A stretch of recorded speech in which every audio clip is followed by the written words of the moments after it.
Ma- Magandang umaga. Magandang umaga mga ka-safety. Uy, langaw. Okay, saan naman na tayo?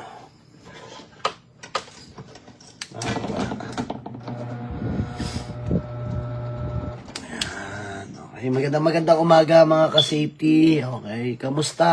Even holiday season. Pasok! Ito na yung sinasabi natin. Pasok lang. Trabaho lang. Pero pagdating ng gabi, long rest. Okay, wala na mga other agenda, wala na mga kung ano-anong agenda na dapat, alam niyo naman, ibig ko sabihin.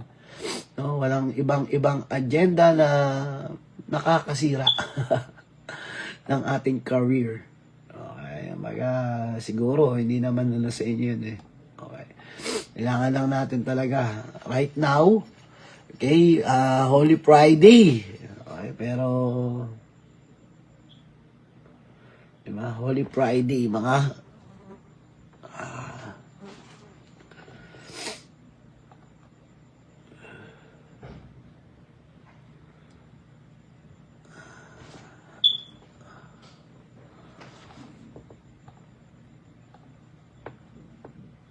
so, pasok pa rin tayo.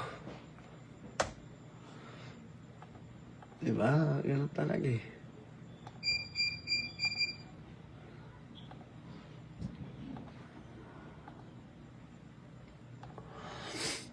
Yung ibang mga safety officer dyan, ano na, pahinga na. Pero tayo, trabaho pa rin mga ka-safety. No? Kamusta? Sana kayo, mga ka-safety ngayon, nasa bahay na? Yung iba sa inyo, pasok pa rin? Sino-sino ba may trabaho pa rin ngayon? Katulad namin, katulad ko. Na nasa site pa rin, even no holiday. Kailangan lang talaga, lalo-lalo na more on critical. Hindi naman masyadong right now, it's sobrang critical ang activities namin. Pero in the present of our safety officers sa site, alam naman natin guys, no, na malaki yung naitutulong, malaki na i-advise. Hindi siya gipit, hindi siya, di ba?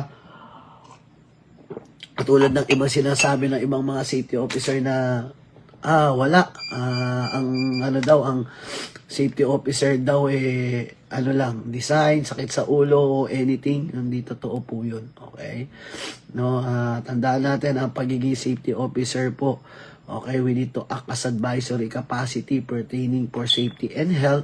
So, tayo mismo, no, nagbibigay ng guide, okay, or protection sa ating mga sa pagbibigay ng ng administrative control. Ano 'yan? Okay, learning. No, huwag nating kakalimutan 'yon. Nagbibigay tayo ng learning. Always learning po ang ating natin, administrative as a part of that, yung mga toolbox meeting before execution ng trabaho, di ba? Ano natin, bago sila magtrabaho, meron tayong inductions, meron tayong orientations, meron tayong training na ginagawa, di ba? Kasama na rin natin yung toolbox meeting natin. Yun po yun, okay. Wala, tayo, part po. Sinabi ko, part po tayo. Hindi ko sinabing tayo lang. No, part po tayo ng ng pagbibigay ng ganun o pagbibigay ng mataas na kalidad ng kaalaman sa kanila. Okay, para po sa kaalaman ng iba, no, na hindi po ang safety officer natin hindi po nandiyan para sa design lang, okay, or for compliance. Ang natin, it's nandiyan tayo. Okay, nandito tayo, nagtatrabaho tayo in different positions. Meron tayong tinatawag na mga safety officers for site, SO3 man to, SO2 man to. Okay, yan po yan. Meron din tayong tinatawag na safety supervisor o safety officer naman na pang office o pang reporting o documents. Okay, katulad ng mga DC. Okay natin. It's kanya-kanyang positions depende po sa high risk ng establishment. Meron naman po tayong mga safety officer na nag-iisa sa site. Okay, yung nag-iisa sa site, okay, o sa company because minimum requirements ng ng tao, okay, ay kukonte or sapat na para doon sa tinatawag nating SO3 category in our work site, o SO2 man to o SO1 man to, okay? Pero sabi nga natin, in that way, kailangan ma-emphasize pa rin natin yung tinatawag na awareness lagi, okay, ng mga tao. Siyempre, nandiyan naman din yung mga supervisors natin, di ba? Yung mga supervisors natin, nakatulong natin, okay, sa pag-i-implement, no, ng ating ang ating program, ng ating procedure, ng ating process sa ating workplace. Hindi naman po nag-iisa lang po ang ating safety officer. Tandaan natin, hindi po anghel ang ating mga safety officer, hindi po yan mga robot, hindi po mga yan. Kaya we need to help each other, no? Napaka-importante na tulungan natin ang ating mga kapwa safety officers, okay, yung ating mga supervisors, kino-call out natin ang ating mga technical persons, no, na tulong-tulong. Lagi ko sinasabi na sa safety, hindi po pwedeng iisa lang. Okay, dapat tulong-tulong po tayo na mapanatili natin pare-parehas. Okay, yung ating mga ang ating pong policy, procedure, process, depende po. Okay, lalo-lalo na may mga ibang mga manggagawak, even holiday, di ba? Nautusan sila or nasabihan sila o pwede nyo gawin to, ito yung schedule, ito yung natin, hindi natin natapos, o pwede natin tapusin ngayong araw na to. Kaya diyan pumapasok po yung bad wording man ito, pero minsan nandyan yung pakyawan na salita para maaga kayo umuwi, alam naman natin kapag ganun pakyawan, okay, medyo critical, no? Ayaw natin yan, ayaw ng mga bawat isa yan, alam naman natin yan, na minsan ganun po ang nangyayari talaga, o realidad. Mga nangyayari minsan sa workplace, pero hindi naman sa kalahatan. Kaya nga po sinasabi natin, we need to help each other. Okay? Tulungan natin ang bawat isa, no, na maayos ito, ma-program ito sa pamamagitan ng communications. Okay? Good morning. Yung iba sa inyo nasa na? Alang ha? Wait lang po.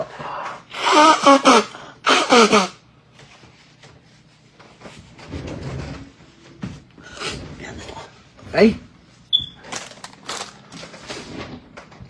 Good morning. So, nasa na yung iba?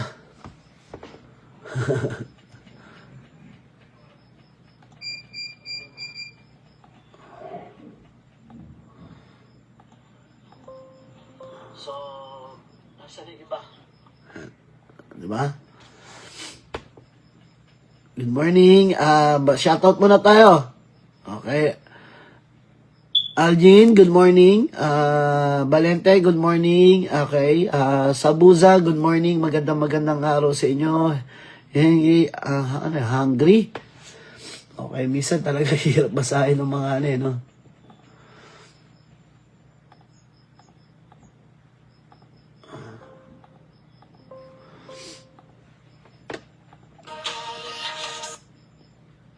From PCG. Okay. Yan. Philippine Coast Guard. PCGA. From PCGA Engineer. Okay. 111 po kami. Okay, pero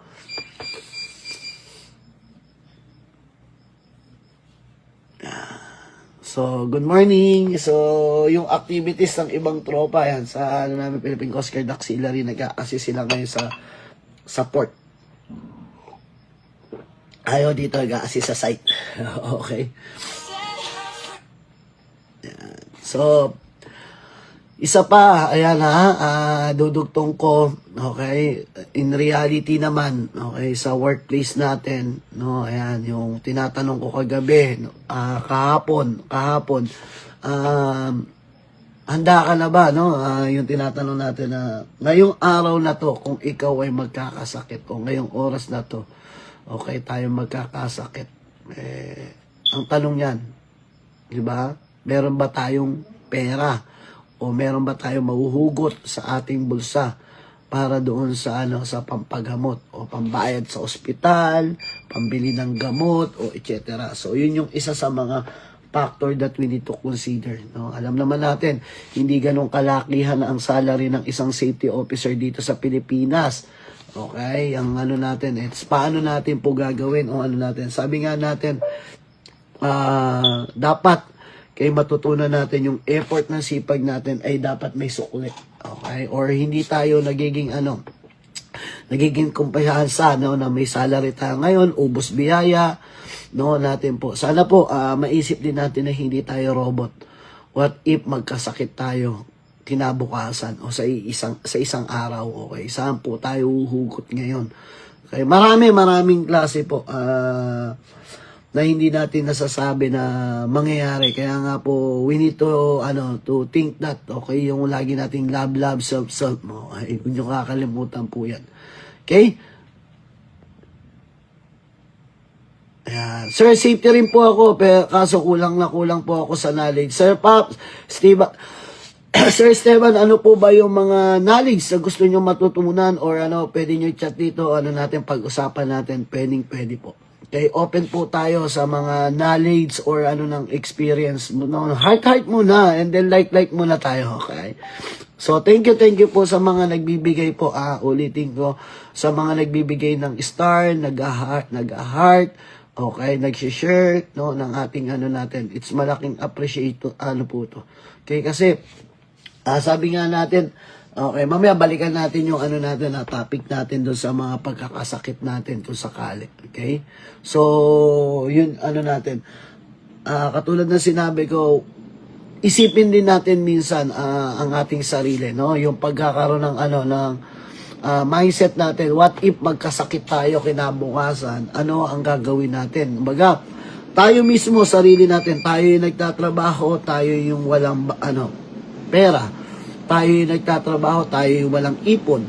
Tayo nagtatrabaho, tayo yung bawal magkasakit, di ba? Yan yung mga mindset natin. So, dapat di ba? Pero sabi nga natin, hindi tayo robot, mga ka-safety, hindi tayo robot na maaari, no? Na maaaring mangyari po yan. Pero sana po, tulad na sinabi ko, minsan isipin din natin, ano po ba yung pamamaraanan ko? Ano po ba yung maaari kong gawin? Okay, para dyan. Sample natin sa simpleng budget, paano ba ako magbabudget, paano ba ako gagastos, paano ko ba ito. Sana matutunan nyo. Kasi mahirap po yun. In my part, yan isa sa mga, siguro hindi pa naman ako 100% na natin. Okay, sana po matutunan natin. And hindi ko sasaklawan po ang mindset nyo.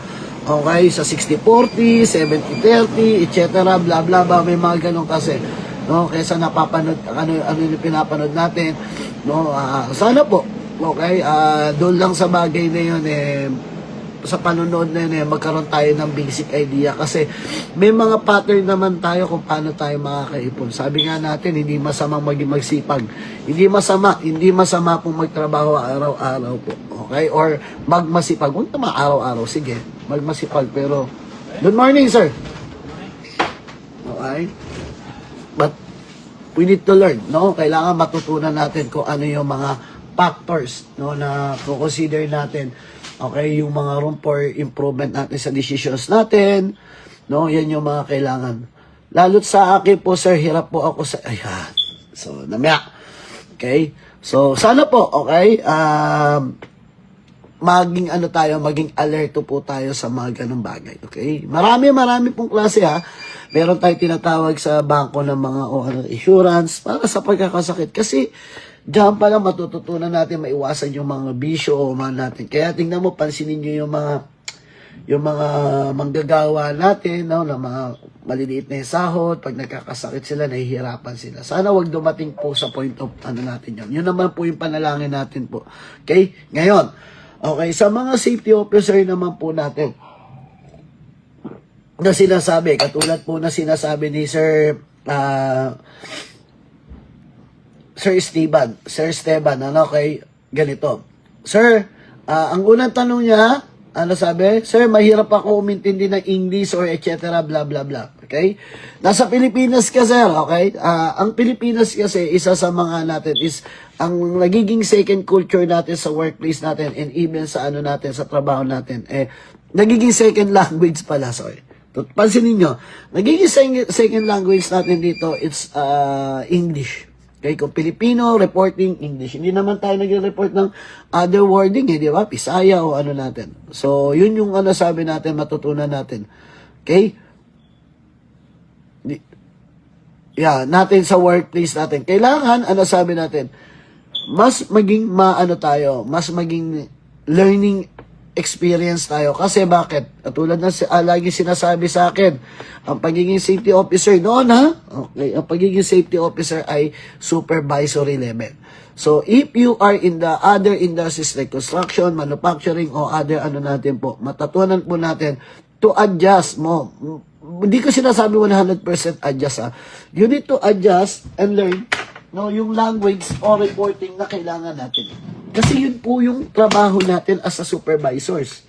No? Kailangan matutunan natin as a supervisors na kung paano gumawa ng reporting, paano gumawa ng mga systematic plan natin po sa workplace natin. No, yun po ang trabaho o yun po ang responsibility ng isang safety officer. Kaya nga po you need to adjust, sir. Okay? Hindi po kailangan magaling ka mag-English. Totoo lang. Okay? Hindi po kailangan kasi ang dami na po ngayon, okay, sa sa Google, pwede kang mag-Google Translate, pwede kang mag-Google na makakatulong na sa atin po. Hindi katulad dati no panahon namin, di ba? Year 2000 nagtatrabaho na ako, hindi pa naman po galong kaano yung social media, hindi pa naman po galong kaano ang computer. So ngayon po kasi computerized na. So pwede po makatulong 'yon. Pwede kung nahihirapan ka sa English, i-type mo Tagalog to English, tapos tingnan mo yung grammar, check mo natin, okay? Yun po yung advice ko po, no? Na simpleng advice, pero alam ko malaking tulong. Kahit naman yung mga managers, minsan, di ba, ganun, maano natin sa natin. Minsan kasi, sir, pinipilit gumawa ng permit, hirap po ako sa computer. Hindi po. Kasi, sir, ganito. Role and responsibility po kasi natin yung to assist. Hindi ko sinasabing ikaw lang, okay, natin po, dapat matutunan po natin what is our responsibility. Hindi ko sinasabing, Sir Esteban, natin tuloy-tuloy lang. Sabi nga natin, ang isang tao, tanda natin kapag, sa umpisa lang yan, sir, sa umpisa, ako Sir Esteban labor po ako dati. Okay, alam po yan ang mga natin, mga several times sinasabi ko. Ako po ay hindi galing saan natin? Galing po ako sa pagiging labor. Okay? Naging safety officers, naging from labor, naging skill, naging safety officers. Okay? Tuloy-tuloy lang po. Continuous learning and continuous lang po natin gawin. Okay? And saan pat unti-unti matututunan natin po lahat po yan. Okay? Nagsisimula lahat naman po sa wala. Sa walang alam, walang learning, pero makikita mo, maitataas mo yung learning experience mo tungkol dyan. Okay? Diba? Yan po yan. Yan. Hiring, hindi pa po kami hiring, Sir Kata. Pag nag-update naman po ako dito. Okay? Ulitin ko, thank you uli. Ayan po, thank you sa mga Julius, thank you sa pagbibigay ng stars. Okay, sa pagbibigay, ayan po, nung natin. Wala pong po natin. Several times, ulitin ko, hindi tayo magsasawa. No, na mag-live or basta may discussions tayo, wala pong problema yung pag-usapan natin. Okay? Wala man lang kung hindi man ako hindi kasi yung kung may discussion, kung ano lang ang nasa isip natin ngayong araw na to, yun ang pag-uusapan natin. Pwede po kayo magtanong, okay, regarding sa safety, for your career. Okay, wala pong problema, pag-uusapan po natin. Just type and then also natin po. Ulitin ko, balik tayo dun kay Sir Esteban, okay? Yung pagpilit, yung pag-permit, ang gumagawa po pa talaga ng permit system po natin o yung permit na yan the supervisor or the worker. So, you need to assist them, okay? Kasi, ang hirap sa atin dito, it's the GHA o Job Hazard Analysis or PTW, nasa orientation and discussion kasi na we are the one to assist them. Okay? Para pag nag-assist tayo, tayo yung nag-advise. Kasi ang trabaho natin, act as advisory capacity pertaining sa safety and health. Okay? Huwag nyo kakalimutan nyo. Kaya minsan, baka warning, baka mali yung warning na natin, na naririnig natin, o pero mali, hindi naman mali yun eh, okay? Kasi talagang part tayo, no, ng safety and health natin para dyan. Okay? Yan pa. Any questions? Sige po. Salute, maganda umaga.